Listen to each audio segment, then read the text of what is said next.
We are back with a brand new episode of Urban Absurdity. Yeet! That's how the young kids say it. Yeet! Why do we do that? We are back.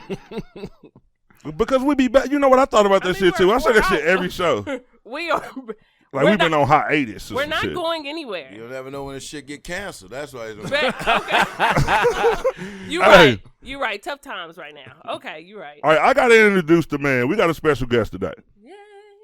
He's from Chicago, which is why I want to talk to him right now. We got to pick his brain about some comedy. Okay. You know what I mean? Been doing comedy for like 20 years?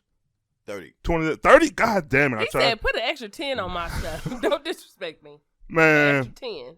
We got comedian, actor, and podcaster. We going to get all in your business. Syndicated radio, man, just every man. The dude does it all. I think he do a little bowling too. I do both. We got George Willborn on here, man. Hey!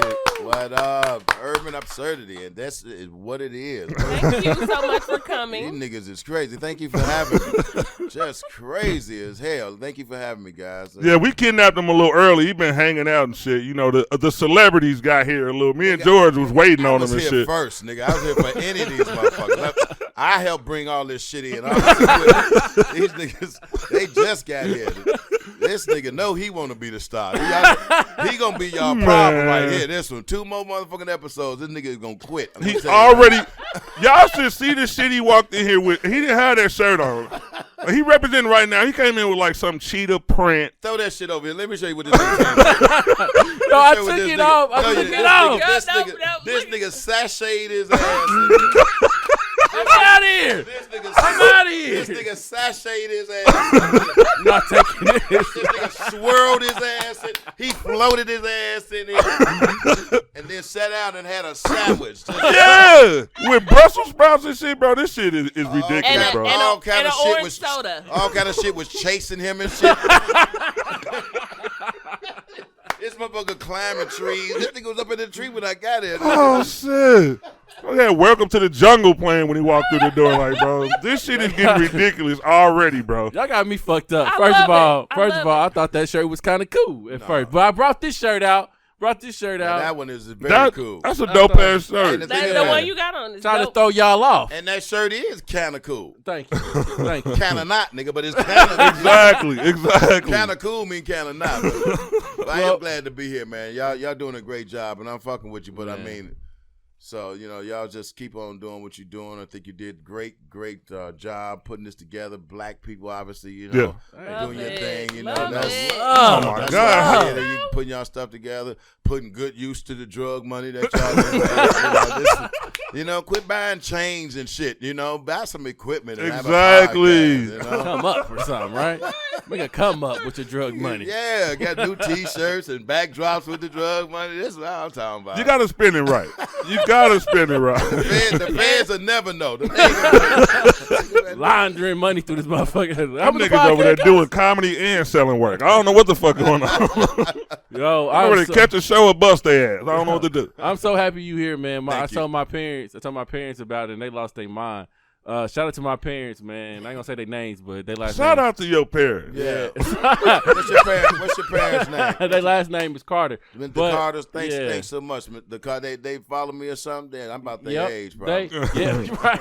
They on their 5th year anniversary, they came down there to see you in Chicago. Oh wow, yeah, is that right? Yeah, so it's I think they at their 30th anniversary now, but I remember them leaving. They was like, "We getting to Chicago, we leaving y'all here," and they left, man. Oh, so they must. It said their 5th year anniversary. Yep. That was 5th year, so that was 25 years ago. Okay, so they must have saw me at my club. All jokes aside, that's what they said. That's what they said. They said you was the headliner, and Williams. I forgot his first name.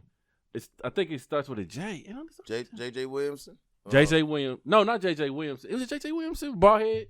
Now, skinny. Nigga, all of them bald head. I'm about to say, what name we trying to come up with? What do you got? Give us some But he clues. was I there. was gonna guess. But y'all was both there. Yeah, I used to host a club, man. I was the house MC at All Jokes Aside, which was a phenomenal club at the time. It was the third black-owned comedy club in the country, and Wow. and when I came back to Chicago, I started in Memphis, and then Oh, I came okay. back to Chicago a year after I started comedy. Yeah. And that's when Bernie and I met, and we connected and became very good friends and like brothers. And he was doing this.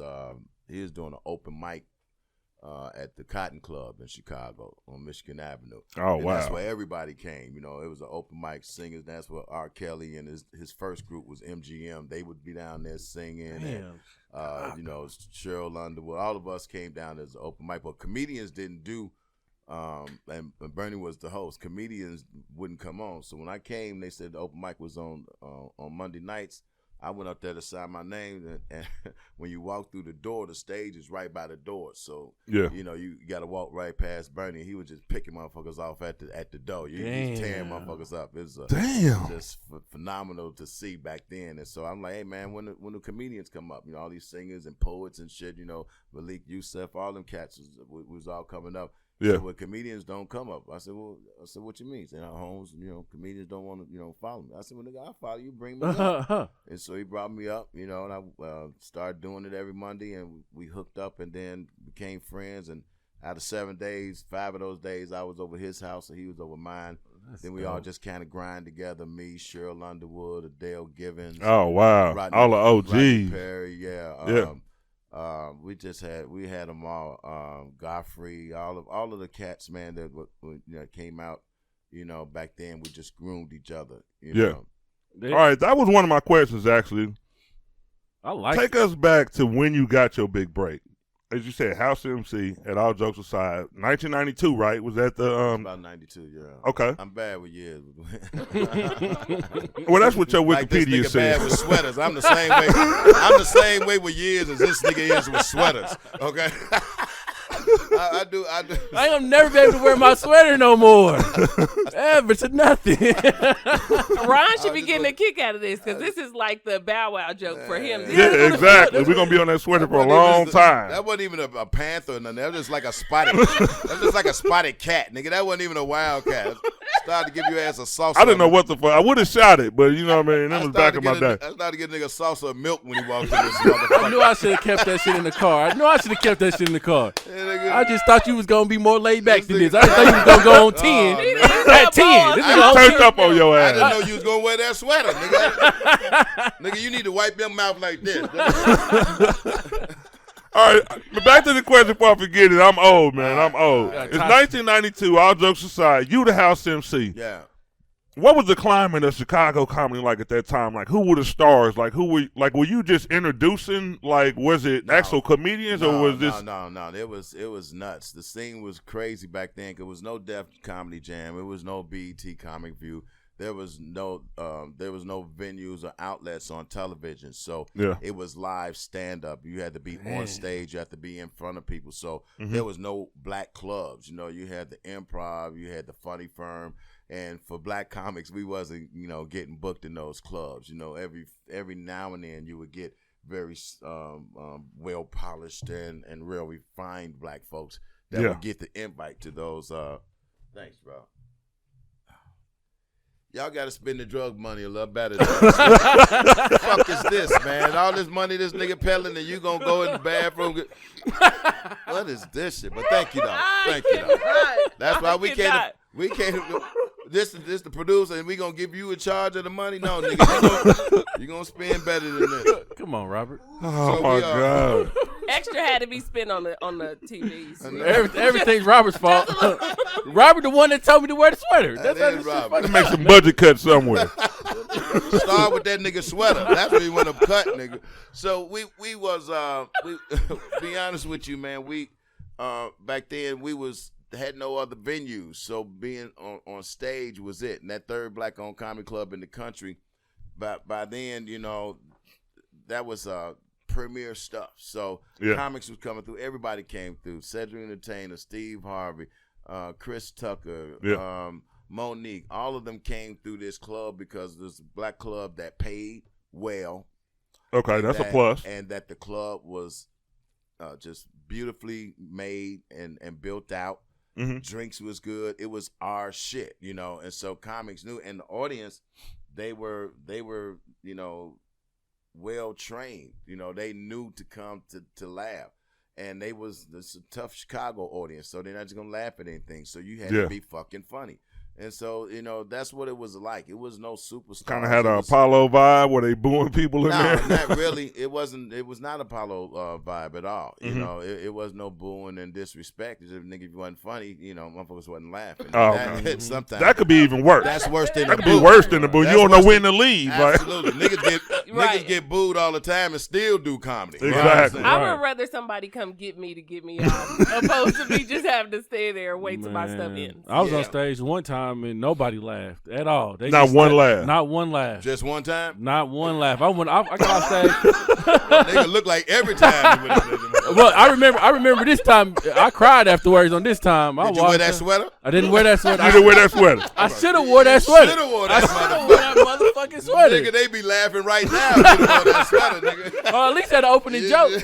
At least an opening. You got a standing ovation as soon as you walked out of that motherfucker. Oh God, He won already. Man, it was an all white crowd. They gave you you won the contest, and this is an open mic, motherfucker. Yeah, man. But to answer your question, there was no stars back then. You know that we all were just grinding and honing our craft. You know, so I don't remember anybody standing out because there was nobody that had an opportunity to stand out before that club opened and gave that opportunity for so many comedians. I heard that you had to go through a certain comedy club before you could even be considered for Def Comedy Jam. What comedy club was that? In Chicago? I think it was. I don't know where it was. That might have been in New York. In New York? In Chicago, when Def Comedy Jam came, when Def Jam came to Chicago, they really came to look at Bernie. Oh, okay. And the cat that was doing it, Bob Sumner, he was the one that was going out back then, and he was doing all of the talent searching for Russell Simmons. That's dope. Oh, okay. And when he came to Chicago, they really went to a club that Bernie used to host, called Milk Treniers, and it was down in the basement down on the south loop. And when they went down there to check Bernie out, all the other comedians was there, and he picked about 4 or 5 other cats, and they did a showcase. They had a camcorder back then. Bob Sumner had a camcorder, and they put them all together. I wasn't even on the fucking list of comedians. I was just about to ask, was you in that 5? I wasn't even there. You know what I did for Bob? I put the shit together, and I held the camera for Bob because he had to sit it on the table. Yeah. And for me, I was like, damn, here's an opportunity for like my brother and a bunch of other cats to get seen. And I figured I would, finagle my way or get my way in. So I held the camera. I wasn't even on that audition. Oh wow. That's smart. That's damn. smart. That's how you get in. Stupid as fuck. I didn't. But it was from my heart. And I wanted. Yeah. I didn't want the fucking camera angle to be that. I wanted him to sit and watch these comics, right? And not be trying to hold a fucking camcorder and see. That's what wasn't fair. Yeah. It wasn't giving everybody a fair shot to be seen. In my mind. Man, shout out to you for that. Wow, how many of them know that story? Like, do they know how much sacrifice you put in? I don't think any of them. I don't think not one of those comedians knows that. That's like a dope story. Man, that's sacrificing, bro. Like. You know what I mean? For the greater good, like, a lot of people wouldn't do that. I don't know what the fuck I would have did. I've been trying to get in front of it. I don't know. I would hope I would make the noble decision. It over. Right. I would hope, man. People always say if they wouldn't do, I'll just be like, bro, I'm going to just pray that I do what I'm supposed to do in that situation. That's all I can say. You know what I mean? But you know what? It's always been, I've always been like a big brother to comics, especially ones in Chicago. We got to hear some stories, man. We got to hear. Yeah, they're just all my brothers. They my little brothers, Dion Cole, D. Ray, top 5. Lil Rel. I like Lil Rel. Godfrey. So you bring so everybody from Chicago, you pretty much is like had something with I'm the group. triple OG. Man, that's most of them. That's what's up, bro. Most of them. That's what's up. Because Bernie Mac, man, I talk about What about Robin Harris? You ever met Robin Harris? Yeah, Robin. I did. Once Robin passed away right after I met him. He was in Chicago. Bernie was opening up for him at the Regal Theater in Chicago, And I wasn't feeling well. And Bernie had called me that night, say, "Hey man, you gonna come down to the show?" I said, "Man, I'm not gonna make it, but y'all rip it up, whatever." And that night they did the show at the Regal Theater in Chicago. And that morning, or late that night, early that morning, Robin Harris had a heart attack and he passed that next night. And so, but I study. I'm a student of the game, so so I studied and I watched and I learned from Robin. Like I did from the cats that I grew up with, and came up in the game with. A lot of times we do shows. Monique is my sister. Dale is my sister. Sometimes we get on the show together. And, I'm on stage, and I'll look in the corner and I see, one of them, they sitting at the back, sitting around, they watching me. Yeah. The same thing as them. Certain comics, Tommy Davis and some of us, when we get together, when they're on stage, I'm in the cut and I'm watching them because I'm still in school. I'm still honing my craft. I'm exactly. Trying to be the best I can so I can present what I'm supposed to the world. Man, I always think yesterday, this was about a couple of weeks ago, I was watching House Party. I just want to say this about Robin Harris. And when I was younger, it's like, yeah, we know this funny dude on TV, but I didn't really I had to get older to appreciate it. And when I just looked at his life and when I realized that he died at 36 years old. Yeah. And 2 years before he died, when he was making the movies, is when he was coming up. And, you know what I mean? Like he was supposed to be in Bebe's Kids. You know what I mean? Like, definitely. Like he was about to just launch. Absolutely. So when you get old enough, when I read that, it was like, damn, like you didn't know to be sad because you didn't know. Like it was like now, like the comedy community like suffered a huge loss that I didn't even understand when I was young. Totally. How did that affect everybody? If you don't mind me straying back up. Well, it changed. I mean, it changed the game, and and it just it was saddened, of course, the comic community because Robin Harris was that dude, and he was getting his shot. I mean, he died right at a time where, bam, his career was taking off, as we say, And so that hurt because how hard, people work to get there. Exactly. A lot of times you cats don't know. Motherfucker, this motherfucker's hilarious and look like he's an overnight success. But like, I've been doing this shit almost be 32 years in March. It's grind mode. Robin was grinding, Bernie was grinding. All these it didn't happen overnight. And so that part of it made hurt. The other part is that's like when we lose a Robin Williams, or you lose a comedic mind that's just so brilliant and it's so bright and it has no end. I mean, that's infinity. The kind of comedy that we had coming from Robin Harris would have been endless, for years and decades to come. So that's a tragic loss too. So for us, it was a loss because we knew how much more that he had to offer the world, really. Man, just looking back at the his stand-up comedy, because I don't know, did he ever get a special? Because I remember he was on a few like. I don't know. I wasn't his manager, nigga. I don't know. I just knew that. Fuck would I know what his deals and shit was. No, man. I'm saying, did he ever have a sick of you, no, man? Stupid ass questions and shit. Dude, that's a good ass question. Like, man, did he ever have a special? Motherfucker, I don't know. Did you see one? Did you see a special? No, when you researched the shit, did you see Robin Harris special? I don't know. I didn't research. And you got to remember, George from Chicago. That's why me and you didn't get along when we first met. You know what I mean? You can't ask a question from Chicago. Like, nigga, did he have a special? I wasn't around then. God damn it, you pissing me off now. You know what? Get this nigga out of here. Asking these light-skinned ass questions. Look at these goof-ass, light-skinned ass questions. Man, can you ask the questions from now? I'm just text you my questions before y'all can talk to each other. But God damn. What? As a matter of fact, just turn his mic off. Right, you should have asked some questions of the nigga that sold you that sweater, motherfucker. Want to ask some questions? Shout out to Forever 21 for selling me shit. That's a plug for y'all. This nigga George want to talk shit. I think this is the first time my stomach actually did start hurting on this show. This is hilarious. The first time, like, bro, this shit really hurt over here. This is hilarious. Okay, so we ask everyone who comes. The good part. Here we go. There we go. Let's put the nigga on the hot seat. A story about their jokes being stolen by another comedian. Have you ever had that happen to you? Of course. Do you have and we need names, dates, and times. No, I'm just joking. Let me tell you, I created a way of starting my show years ago where I would come on stage, and I would, if I didn't feel the energy that I wanted, I would express that to the audience, and then I start my show over. I think somebody years ago told me maybe Whoopi Goldberg did it, once that they saw her, but no one did it like I did, And every show I did my show like that. So my mentor's name was Rodney Winfield.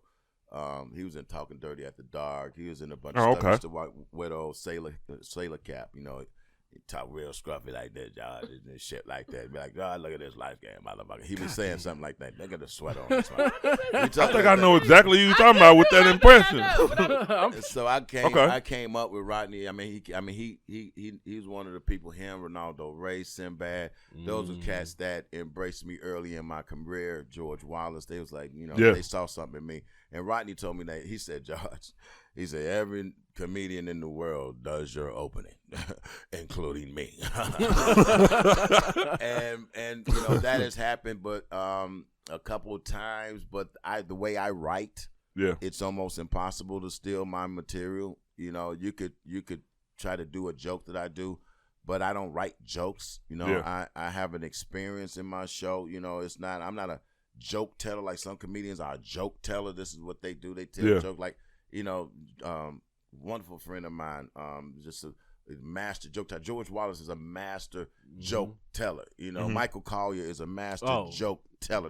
Tell a joke. I'm not really a joke teller that people can steal my jokes. I have a whole experience and a whole flow with my show, and so much of it is off the cuff. I work without a net.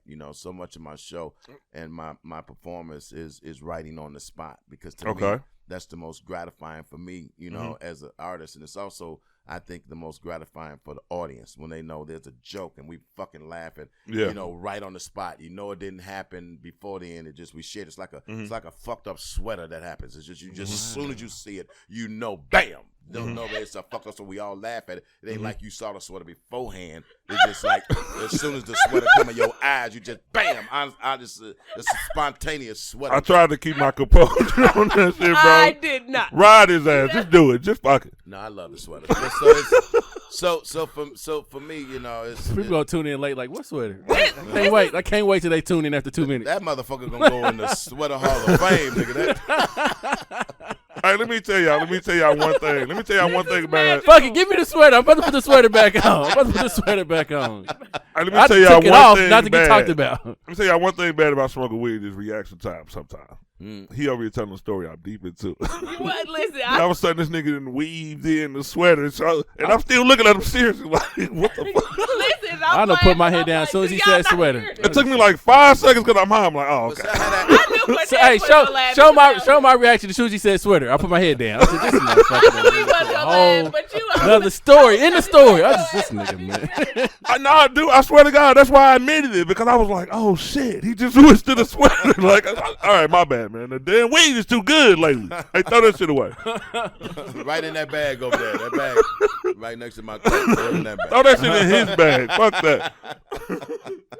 Okay, don't let him talk about your weed like you talk about this sweater, because this seems never ending, and I'm still enjoying it. So Chirac. Go ahead. Tell us about how that all happened. Is it because you was from Chicago? I heard a lot of people were angry at Nick Cannon for the movie. Well, they shouldn't have been mad at Nick. I mean, Nick took a job that was offered to him. Oh, okay.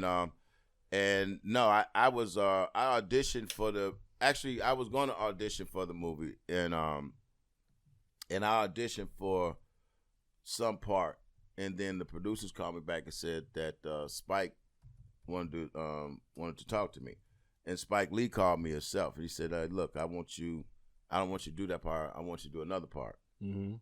And so I said, "This is the day I was supposed to go on for the audition." So I said, "Cool, no problem." And so I got there, and I went to read. It was a totally different part than the one I was already preparing for. And so I didn't know Spike knew me. Spike was a fan of mine. He said, "Look, I'm a fan of yours. I've been seeing you. I want you to read this part." That's what's up. Yeah, that's dope. That's dope as fuck. He said, "You got 5 minutes, read these sides." So I took the new character and I read it, and I'm not supposed to do this, but I changed it. I changed the script, because I thought it would Damn. fit, So I changed it. I went back and I read it. And I add the part, and it crushed. And Spike looked at me and said, He said, "Can I use that?" I said, "You can have that." So don't take that. Don't even worry about that. You're welcome. Yeah, so he used that, and he used my line that I wrote in the movie. And so, no, I don't think it was just Chicago people. I mean, for my situation, you know, he just happened to know me and think that I would do good at that part. And I could have even ended up being a writer on that. I wish I would have been, actually, but it was a good film. It was way beyond what a lot of people could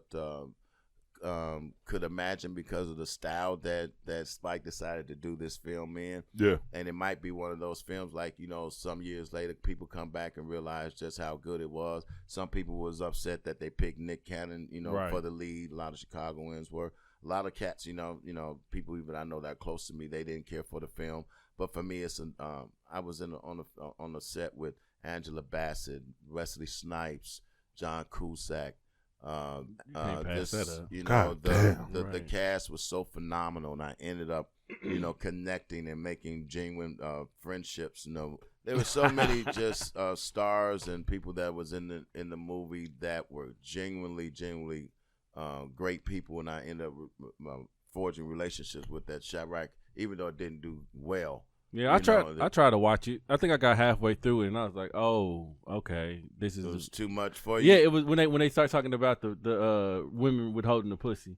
Oh, that turned you off a little bit. It was like they gonna withhold the pussy from all the gangsters. What they gonna start doing? Oh, so that ruined it for you, huh? Yeah. Fuck the movie. I thought it was like this ain't the first time you been confronted with having no pussy. Now all of a sudden it's a problem. Why do you put yourself in this position? Man, you keep setting him up and he keep knocking your ass down. He been doing this for 30 years. I'm saying, how they supposed to stop the killings? How they supposed to stop the killings?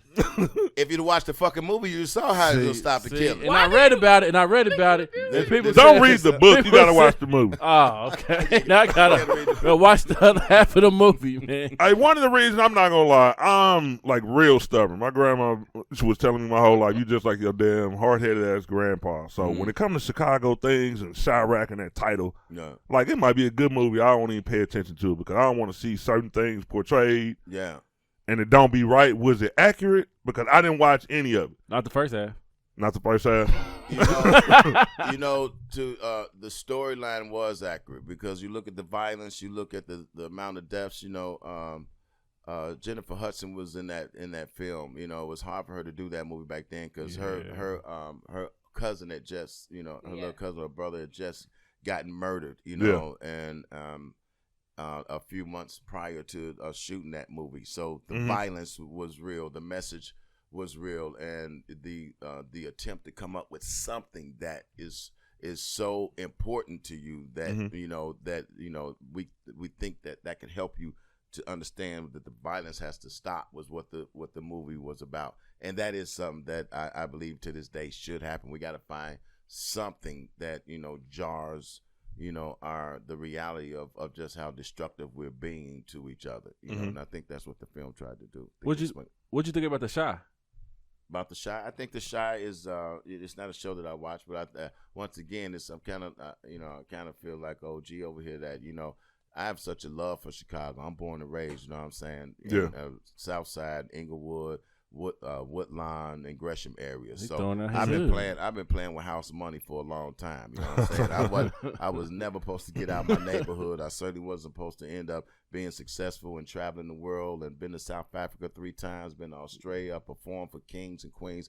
That shit wasn't supposed to happen for where I came from. So Chicago, Chicago, let us know. Chicago, for a lot of us, we you know, the successful nigga, you successful when you got out of there, when you survived. You know, Chicago. So that's why the camaraderie is such it is in the comedic community in Chicago too. We so close because we like, nigga, you got out.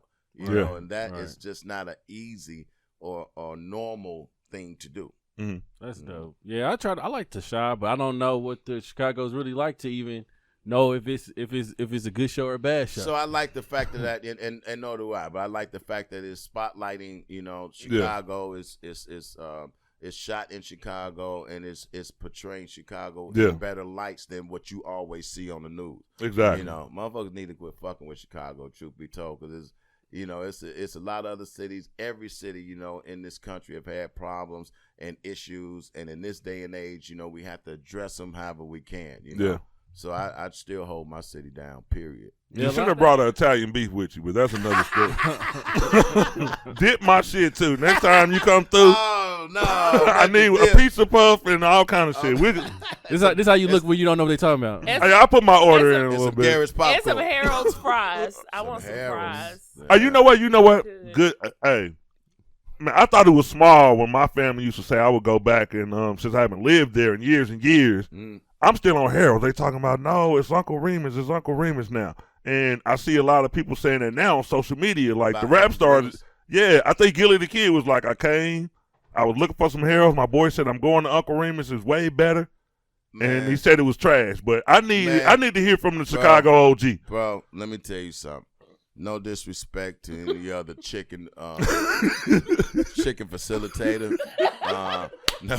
No disrespect for any chicken herders, you know. Cause I ain't trying to step on nobody's eggs, you know what I'm saying?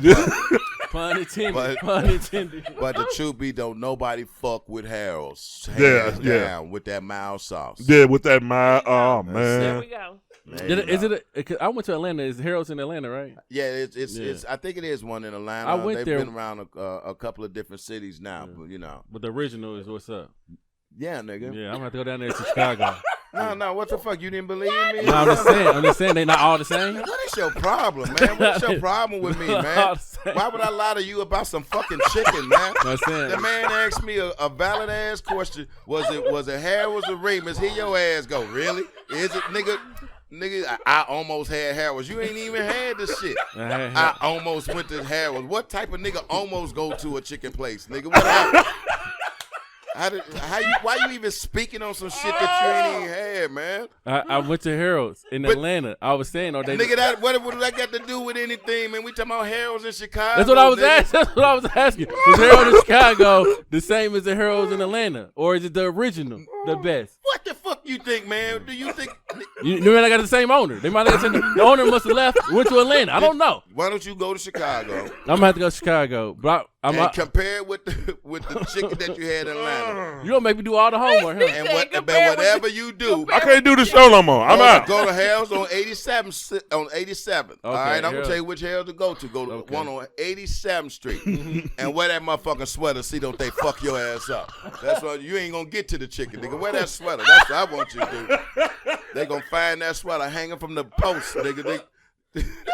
I can't even wear my sweater down in Chicago. Please wear that fucking sweater. I'm gonna wear that sweater, and I'm gonna tag you in my Instagram post, and I'm gonna go to 87th and Harold's. Don't do it. Yeah, post that motherfucker when you get back. That's what you do. Post that motherfucker when you get back. 87th and day round. I'm going down to 87th. And I'm gonna say, I'm gonna be up there and be like, George, sit me here. Nigga, that gonna be the dirtiest motherfucker. That leopard gonna be a black leopard when you get done.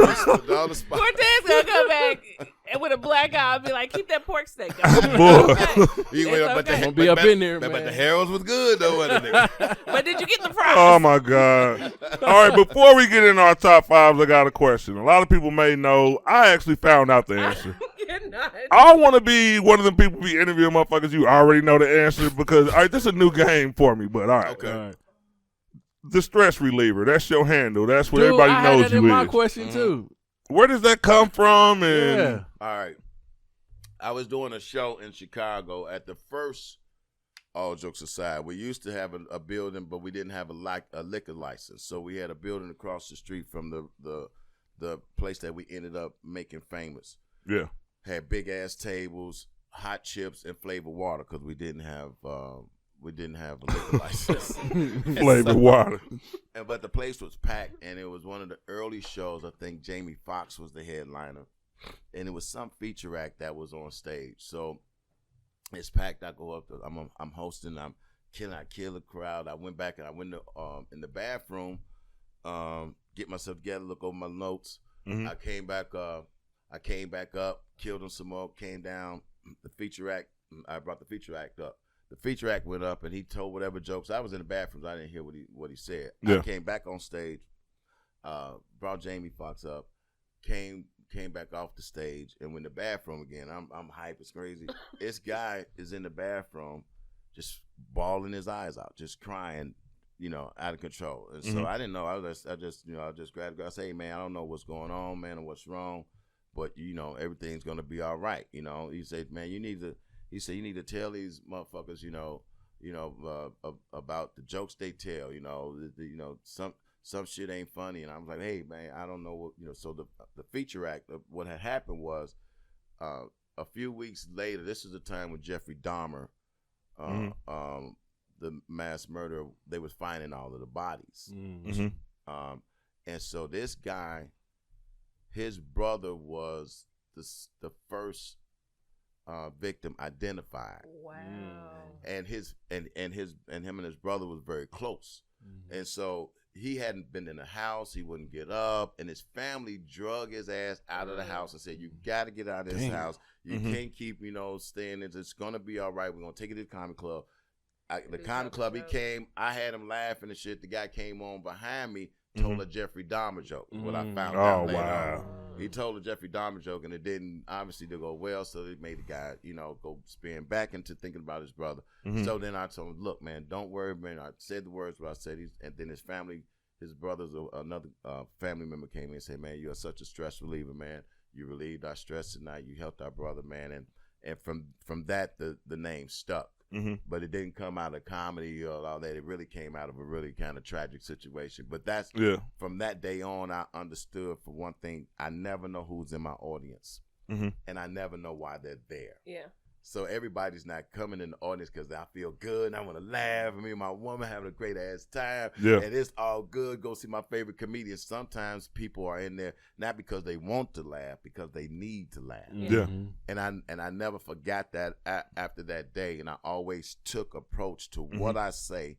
And I'm a loose gun with my mouth and how I do comedy. But in my mind, I'm always conscious of what I'm saying because I never know who's in that audience and what I may say, how it might affect them. Oh, wow. But that's how I got the name. I wasn't expecting nothing that deep. God damn. That was a joke, huh? Now. I was waiting. We'll holler at y'all when we come back from commercial. We need a commercial break. Gotta get myself together. And our first commercial after that shit. Brought everybody down. No, that is good, though. Like, we joke about a lot of shit like that shit. Yeah. Like, that meant everything to them. So, yeah. I live by that because, it could be therapeutic for the person on stage and the people that's in the crowd. Well, you're very right about that. It's therapy for me. It's been like...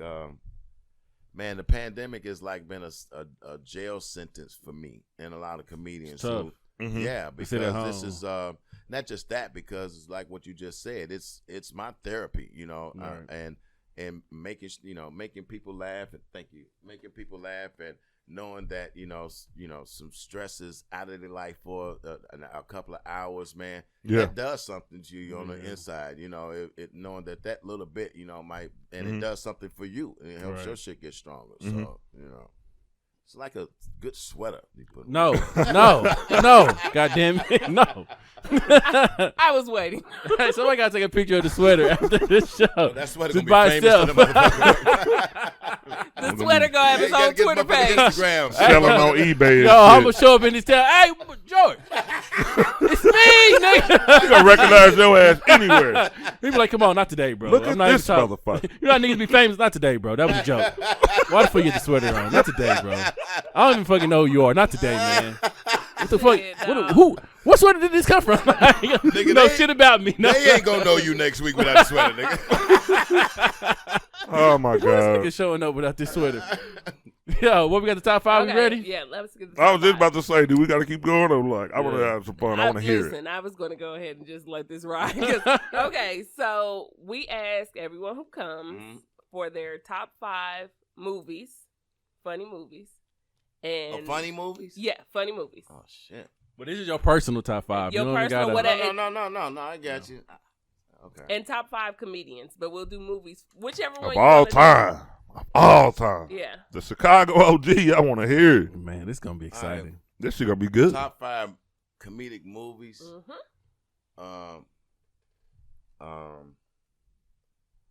Damn, that's tough. It's on the spot. That's tough. It's on the spot. Do you want to see? You want to hear about the other ones that we did? We did Gary Owens, Michael Blackson. Nope, because No, it might influence. It might influence. But thank you. But no, thank you for trying to. Yeah, trying to judge your memory, jog your memory. Yeah. I would say top 5 funny movies. Harlem Nights. Good one. Good one. Harlem Nights was one. Funny movies. Probably should have sent it over to you. Due to COVID, we've been in the house for a long time. So something that you believe watch. it or not, I'm not a big comedy movie fan. Although I do it, I watch it, but I would have never guessed it. Okay, well just do movies then. Silence of the Lambs. You a dark motherfucker. See, there it is. A dark motherfucker. Ain't nothing wrong with that. Unsolved mysteries. This nigga. Night of the Living Walking Dead. Remember, I like. Nothing wrong with that. I've been waiting, Clary. Sleepy Hollow returns. You see his laugh? This nigga's laugh. Oh, sound like Vincent Price in this motherfucker. Okay. You having a good ass time. Let me see. What are some more funny movies? And I watch a lot of funny. I don't know if I'm really good at this kind of stuff. What was some of the other people said? I'll tell you if I agree with them. Okay, so tell me whose list you want. Do you want Michael Blackson's, Gary Owens? That motherfucker, Michael don't know no motherfucking movie. Do you want to hear him? Yeah, I want to hear Mike. Okay, so his was Coming to America, Beverly Hills. Why, Michael? Right. Michael, why Coming to America? Why, Michael? Because all them black motherfuckers that talk like you? You motherfucker, why? Why the first movie, Michael? That's hilarious. Actually, that would have been a movie of mine. Good pick, Mike. He had Beverly Hills Cop. Every motherfucker in that movie looked like you, Mike. Every motherfucker. He had Friday, Next Friday, and Shallow Hal. Those are great picks. What my man said. What about this? Name one white movie, all white movie. We all got one. Mm-hmm. One funny all white movie that you like. Like he had Shallow Hal. That would be The Jerk. The Jerk? I've never heard of that before. Hold on. I can't think of Steve Martin. Steve Martin. Okay. Look at you. This is a Chicago thing. Is this really it's a Chicago thing, man? You know what I mean? I never even heard you say that, Ron. Silence of the Lambs on here? Silence of the Lambs. I'm gonna put. I'm serious. And what the other guy picked? Let me see. Fridays, that was cool. That was funny. I was supposed to be in that movie, so we got to hear the story now. Dun-dun-dun-dun. We got to hear the story. Breaking news. Breaking news. I was supposed to do the role. I came close. It was between me and the guy who got the part, and I was supposed to play Pinky. Oh! And my man, who was a wonderful, incredible actor and human being, ended up getting the part, and Clifton Powell ended up getting the part, but he got it, and so I looked at the movie differently. Fuck that movie. Dude, we can see you as Pinky. Hey, you got to come into the ring. Like, what was the lines when you was at the ring? That was so many years ago. Nigga, what you mean I look like Pinky? What do you You dark. If you had a curl, nigga, you No, you tried to slip that shit in. You tried to slip that shit in, Sweater Man. You gonna sit up and fucking say that bullshit, man. Fuck, hey, man. Hey, man, Cortez, just be quiet. The rest of the episode. I didn't have to be. This nigga trying to be sneaky, man. Put your goddamn. God damn, man. Ain't nobody gonna want to come back. Man, I'm gonna tell them niggas yes, about this. This man said he know everybody in the comedy community. He gonna shut all this shit down with one fucking call because of your ass. No, they're gonna. Because of my sweater. Because of my sweater, Ron. Damn. That was a good luck sweater.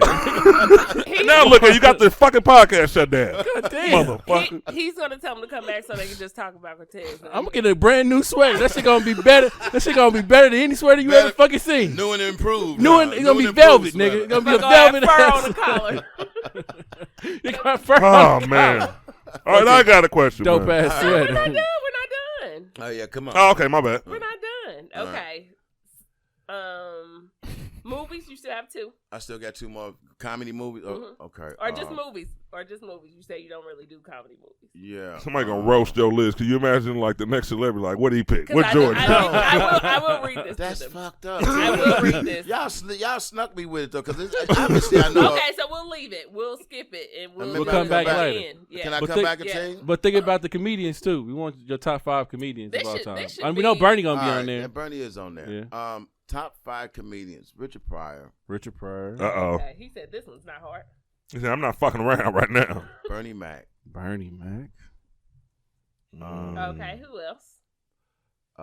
Robin Williams. Dope. I wasn't expecting that. No? He did mention him earlier, so I was kind of thinking it. Okay. Red Fox. Oh. Juicy ass list. Right.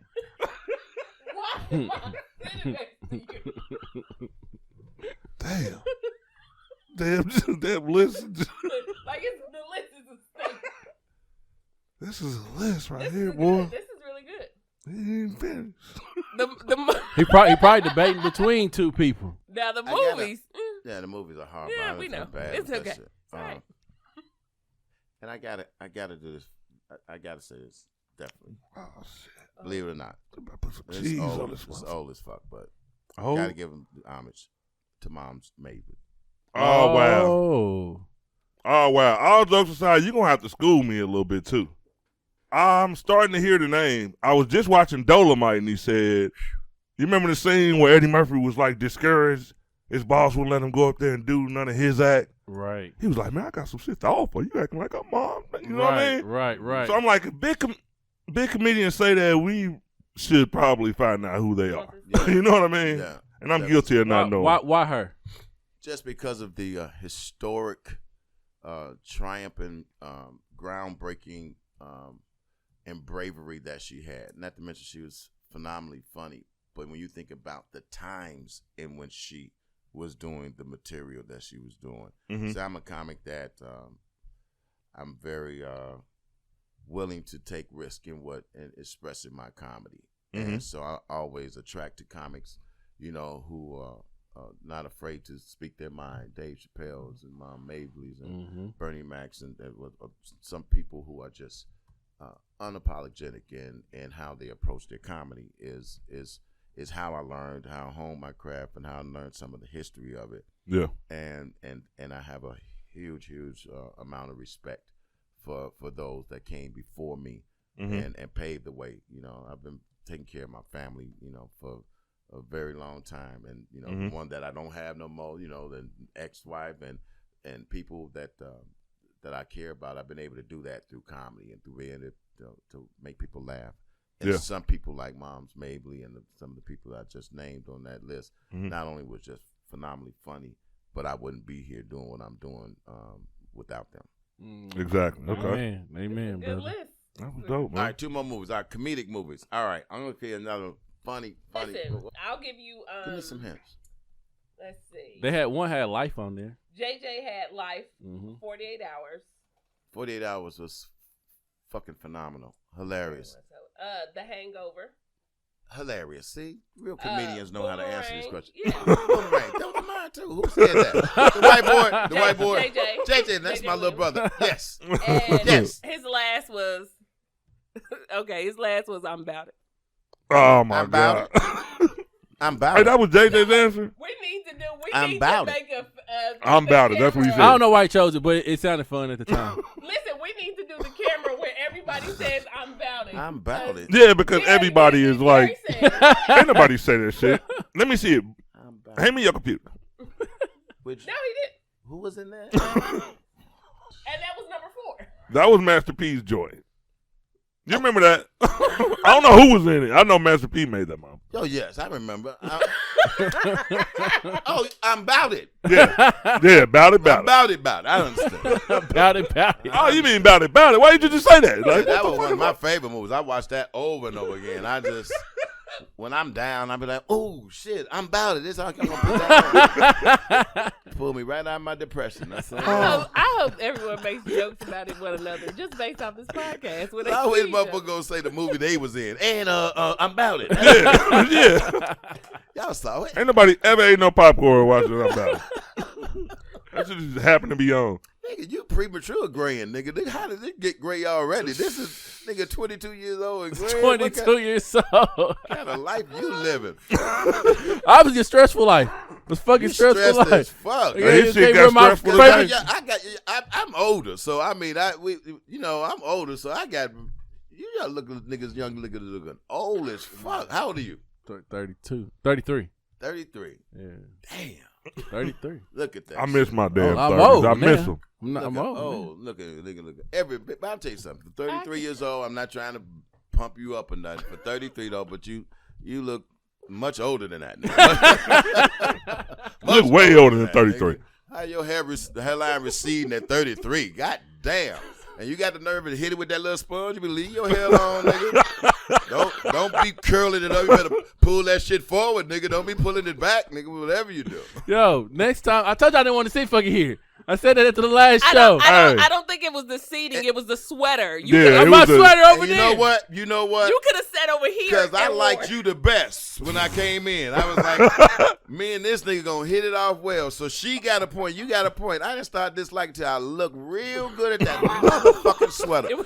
And you had other shit you could have picked. That's what we upset about, nigga. What made you stop at that motherfucker sweater? What made you go in the closet and go through the shit and get to that sweater and be like, oh, nigga. Oh, where you been? Nigga, where you been? I've been looking for you. What made you stop at that particular motherfucker? You should have went past. You know George Willborn was here. And he said, oh, nigga, this the one right here. This the one that's going to do it, baby. That was a fashion statement. Shaking that motherfucker. Oh, it's on now. This is it right here, nigga. This is what I'm going to do today. This is the absurdity right here, baby. Robert. This is the urban what the fuck? And absurdity. If you want to know what this podcast is about urban and absurdity, nigga. Say it with me, nigga. Absurdity. I feel like this is a setup. I feel like I got set up today. You did get set up. The fuck? I can't set yourself up. Rumor had it the nigga got pants to match. Rumor had it the nigga got pants to match. He bet not have wore them pants in here, nigga. I wish he would. I wish you'd have wore them slacks, nigga. I wish you'd have squeezed them motherfuckers on and let me see this combo together, nigga. God damn. Who dressed you a giraffe? Who did this to your life, nigga?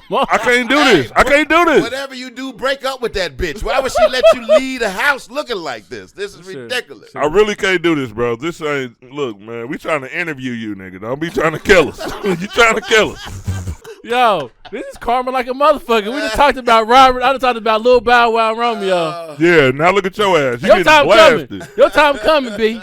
Your time is coming. She know how to tease. She know how to stay in. You don't be staying in your lane, bro. I be telling you. Here's my thing. Exactly. Listen, the lane is here, and you be like this. Yeah, I was sitting here not doing nothing. I just wore a sweater. But your sweater was doing it, nigga. You wasn't doing shit, but what this motherfucker was doing. What was he doing? Why don't you take accountability for that motherfucker over there? Yo, I wore this shirt. I put this on air. That's my traveling shirt. My traveling sweater. Nigga, it's cold outside. You both are responsible. You and that shit over there, nigga, did this, man. I'm so sorry. I didn't just come in here and say I'm about to fuck with this man's sweater. That ain't what I did. I don't think. Like somebody caught me on the way up. They didn't text me, say, watch this nigga sweater. But they didn't text me, nigga. Exactly. Somebody set you up. No one knew. You chose that. You did that, nigga. You did that. Man. And was proud at first. She was proud. I saw you walk in, chest all out. Walk in, watch them niggas when they see this sweater. Yes, nigga, we look. I can't take it no more, bro. I thought the sweater was gonna be one of those things like this nigga really wore a sweater, like this sweater, and then boom, I pulled out this shirt, right? But obviously it didn't happen like that. How did that work out? The shirt ain't better than the sweater, nigga. That shirt should have been what you pulled over the sweater. So now people like fuck the shirt because of the sweater. Right. What you need to do is put them faces on that sweater, nigga. You gonna have a brand new T-shirt. That'd have been dope. See, that's what I'm talking about. Please don't. Thank you. Thank you. Don't do it. Thank you. Please do not. Don't add the other two. Leave us out of this shit. All right, now I got a question, man. Let's get off Cortez for a minute. Sure. When did the transition happen from stand-up comedy to like just being this fucking radio person to like we hear you on every like all the big shows? How did that happen? I was doing stand-up at All Jokes Aside, and I did a show for Diane Reeves. I did a comedy show outside of that for Diane Reeves. And the sales department, this guy who was the sales manager at V103 in Chicago was at that show, and he had something to do with the show. I'm a GCI man, but GCI is just same. I fuck with 103. Number love. I mean, yeah. V103. Yeah, that's the younger station, the GCI. But I was working for the. I mean, these people from the smooth, R&B and station was hitting me up and said, hey, you did a great job, and we'd like to check you out. I said, okay. They checked me out, and they came down to the comedy show. They came, some of the radio people came down to the comedy show and saw me. They brought the whole sales team actually, and then the following night, the sales manager came by himself, and he was like, "Hey man, would you like to join this radio show in the mornings?" Bonnie DeShawn and I used to hear that name all the damn time. Yeah. Bonnie, she's a living legend, and John Mon, so is he. So I wasn't doing anything at 5:00 in the morning, but thinking about coming in. So I said, sure, I'll do it. And I met with the radio, the GM, and he was like, hey man, we think you're funny and blah blah blah. I want you to come and make the music, do the morning show. I said, look, long as you all understand that, my comedy and television and film aspirations, that's always first. That'll gonna come in, and as long as you have no problem with that, I don't have no problem doing radio. Yeah. And so they hired me. I excelled at it. I was just being myself, which I do to this day. So I've never had a persona. I never had to come up with this character or shtick. I don't do a lot of voices and and prank phone calls and shit. What you see is what the fuck you get, and what you. I like that approach. And so that's worked for me, and I haven't had to keep up a persona or anything, and so I ended up being very successful. And I've done radio with been #1 in Chicago, and went on to do the Michael Basin show. Me and Michael Basin had a nationally syndicated show, all over the country, and was ended up that's when I ended up getting socially active and getting involved with a lot of the social issues and marches, and befriended people like Al Sharpton and march for equality and justice for our communities, and that kind of stuff just stemmed from stand up. But I never intended to do radio. I've never sent out no videotapes or audio tapes of saying, can I come be in your studio? It just was a good fit for me. And my personality works with a lot of the egos of radio, people. A lot of times there's a lot of ego involved with that. I really don't have time for that. I just about the craft. I'm about coming in and doing the work and having the fun, and that kind of made my career easy and made me easy to work with. So a lot of people wanted to work with me because I'm good and I'm easy to work with. Okay, well, we need some advice. Since we trying to get in that lane, what should we be doing right now? I think, well, in this day and age, you're doing exactly what you should be doing. I mean, podcasting and this shit, man, is totally taking over the landscape of how radio is done. It's not just radio anymore. I mean, you guys you're sitting right on the curb of what's happening right now and today. Everybody got a podcast, obviously, but everybody doesn't have a good one. People don't like, they have your own music choices. So you got that shit on your speed dial and on your phone and your devices and in your car, So people don't rely on radio to provide that music, because music is so scattered around. They go to, podcasts to hear information, hear fun stuff, and don't have to be watered down. So I think you guys keeping everybody intact, keeping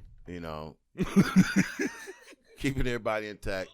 I think what y'all doing is the right approach, and I think so. We should get rid of Cortez first. I didn't say that. Now, if that's been on the table, that's been on the table. That ain't had shit to do with me. I didn't bring that Cortez. I think they should keep you. Your fashion sense ain't got nothing to do with what you do on this mic. Exactly. You know what he is, right? Yeah. So But I think y'all doing a good job. But I also think if you aspire to do radio, then you pursue that as well. You got contacts. You got people now that you all have had personal relationships with.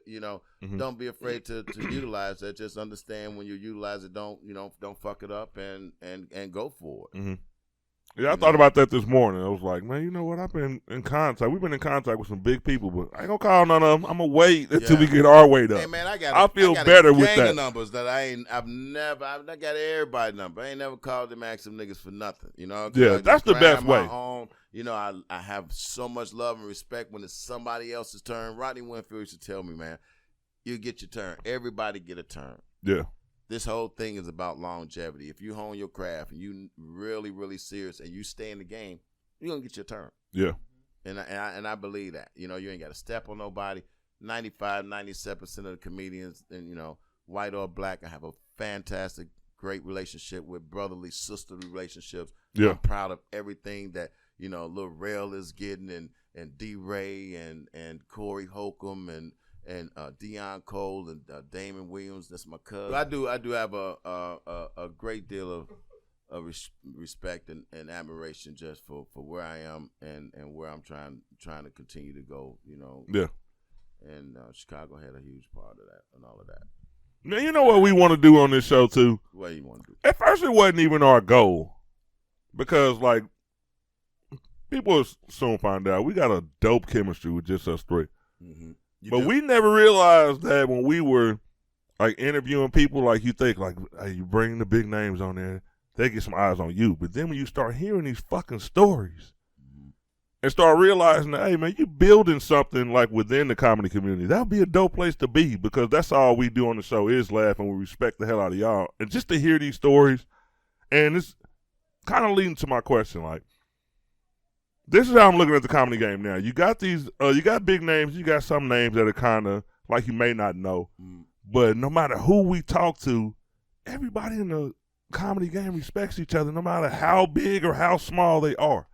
And I got that first from J.J. Williamson. You know what I mean? One of the best people in the entire world. I love that man. I love that man's comedy, but I just love him more as a human being. Phenomenal guy. It kind of just makes you start to think you and JJ, dope ass people, funny as fuck. It's why ain't these people got $100 million?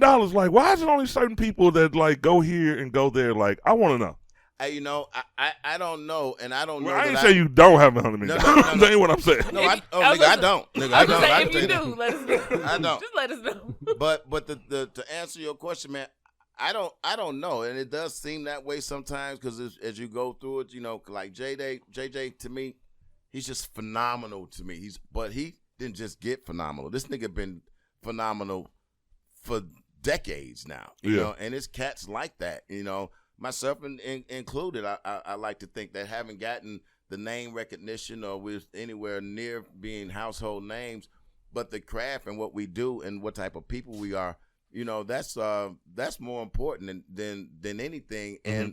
And if you really believe, then your shot's gonna come. You know what I mean? And it does seem like assholes and people who are really jerks, it seems like, their rise happens faster and quicker. Yeah. And perhaps it does. We live in a really tripped out society, But for me, I'm not willing to sacrifice, who I am as my character. I've got a wonderful family, man. My son is 22 years old and a senior at UC Riverside, Congrats, man. Congrats. Been on the honor roll since the 5th grade, full ride scholarship, student athlete. Has very, very good potential going to the NBA. I also have a 5-year-old son.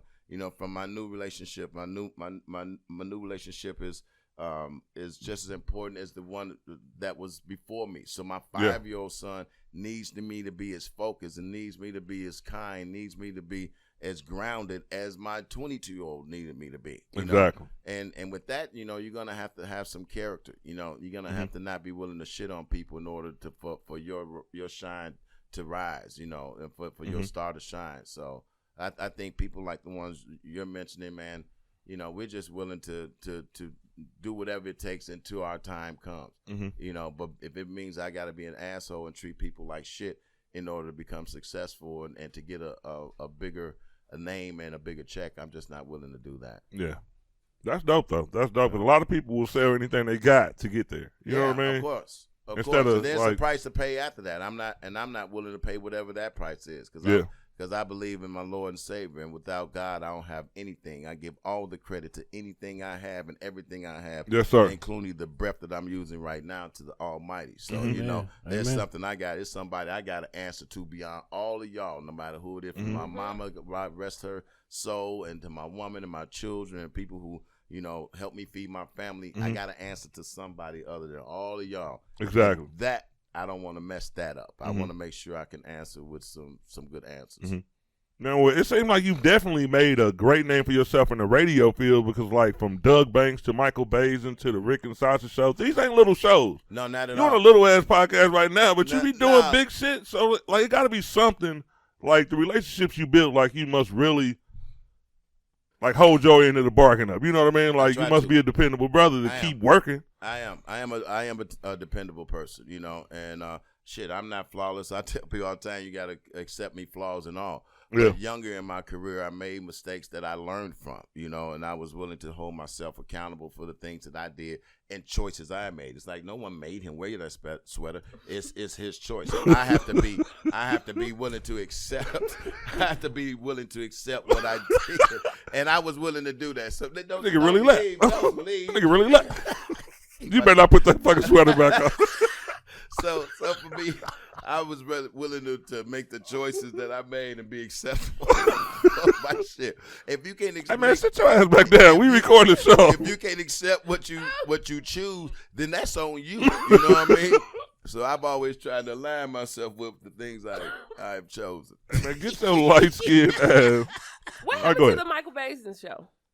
Because that was hilarious. Can we talk about that? You mean the TV show? No, we can talk about it. The TV show? Or you mean Bazin After Dark or the radio show? Just the radio.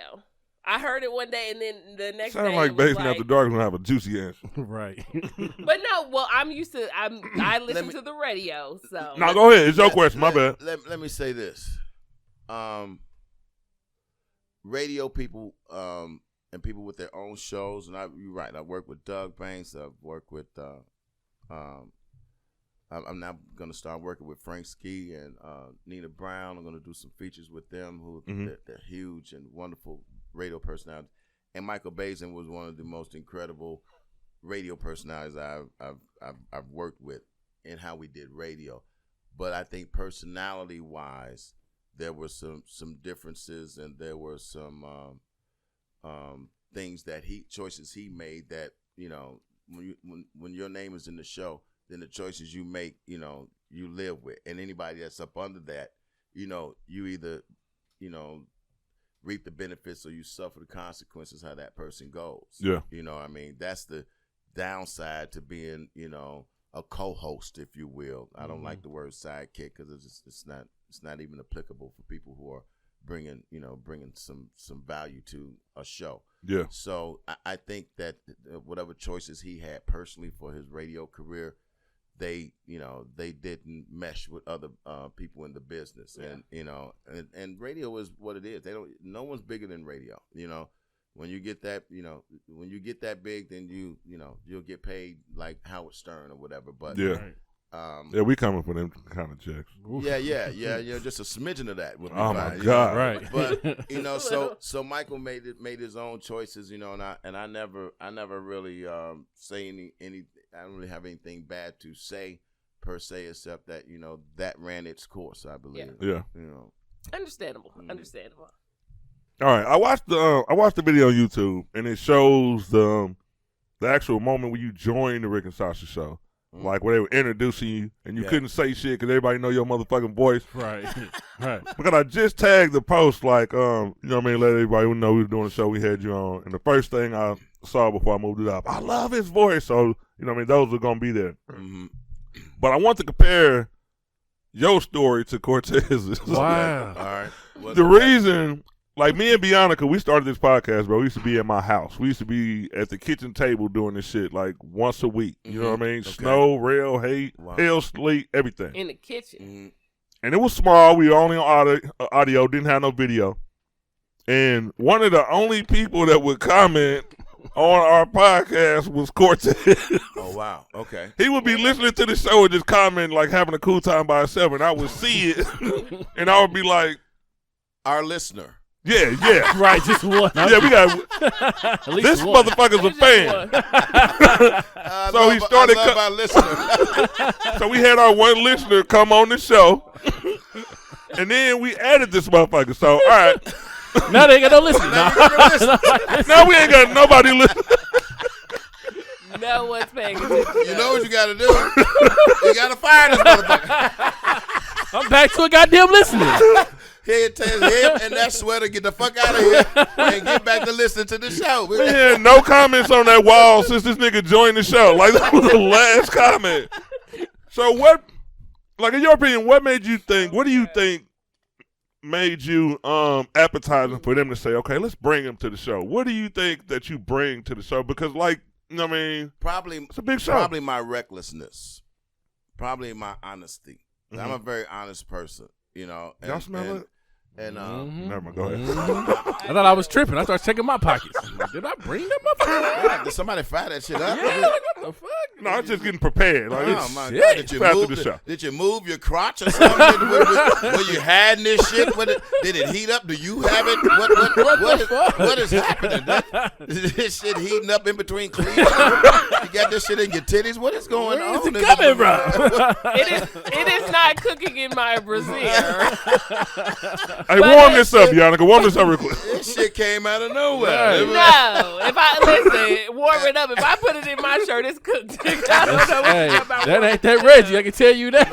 Reginald. Ain't no Reginald. They ain't no Reginald. I forgot the damn question. Right. Is it done? Are we done? It's time to smoke, isn't it? You know what? Show over. We just talked about enough. Urban Absurdity. Y'all make sure y'all tune in. Like, follow, subscribe. Yes. I'm the stress reliever, George Willborn. This is Sweater Man. We like you. We appreciate you for coming. And I'm out. Oh, shit. And that's it. Sweater Man podcast coming soon. Please hit him up at Sweaters Are Us. Let's go. Yeah, y'all make sure y'all put the shipping and handling for my sweater at the bottom because I'm shipping this motherfucker out. Nigga, them motherfuckers gonna be selling like they gonna be selling like flapjacks, nigga. They gonna. Oh my God. Y'all gotta go home and explain to my parents about this shit. God. Oh man. The whole time eating the I joke want a time. selfie with that sweater, nigga. Not you. I just want a selfie with that sweater, nigga. I could not.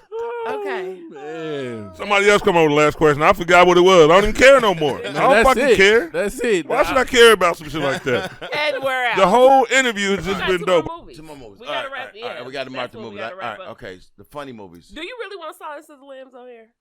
I mean, I'm going to keep it. As a funny Clarice. movie. Y'all asked one of your movies. It's one of my favorite movies in the world. I've seen that movie like 20 times. Okay, then I'll just put it as an extra. Yes, okay. I'm going to go with, it's not a movie, but it's one of the most impactful, what kind of was a movie? It's a movie concert. Live on Sunset Strip. Live at Sunset Strip, which is a bunch of comedy, stand-up comedy, right? It was Richard Pryor's. It was Richard Pryor's concert coming back after he had the tragic accident of setting himself on fire. Okay. This was his comeback concert. Okay. But it was inspiring to me beyond words for multiple reasons. So, but hilarious comedy and movie. Right. Cotton Comes to Harlem. God damn, that's some OG shit right there. Cotton Comes to Harlem. I'm so lost. Cotton Comes to Harlem. Who is Cotton? And why the fuck is he coming to Harlem? Now I gotta watch the movie. Is that what it is? That's my about it. Listen, that's how I'm introducing too. Like that's his. She had that Googled up quick. I like her. That's why, hey, you know what? Put it in his top 5. We make fun of him later. Hey, we had George Willborn here. You're gonna remember. You ain't gonna believe what he said. Oh, look at this is okay. Hold on, is that Wesley? That's hilarious. That kind of look like Wesley Snipes. So is this a comedy? Or is it just okay? We have to watch it. So this kind of look like Cortez in the background. You see the light skinned dude. I did see the light skinned nigga. I can't be every light skinned nigga, man. Damn. So this has to be added to our watch list. Or and I have one more question. This is just coming from me. Mm-hmm. If you were not a comedian, what profession would you be? Pastor. Oh wow. Al Green. Damn. Huh? Reverend Al You a Green. PK? You a preacher's kid? I am not.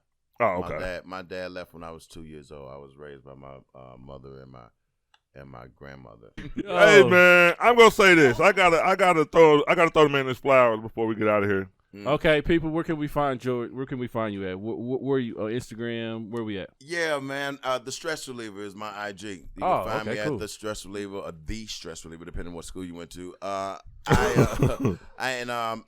can check out my YouTube page, George Willborn /YouTube. You know.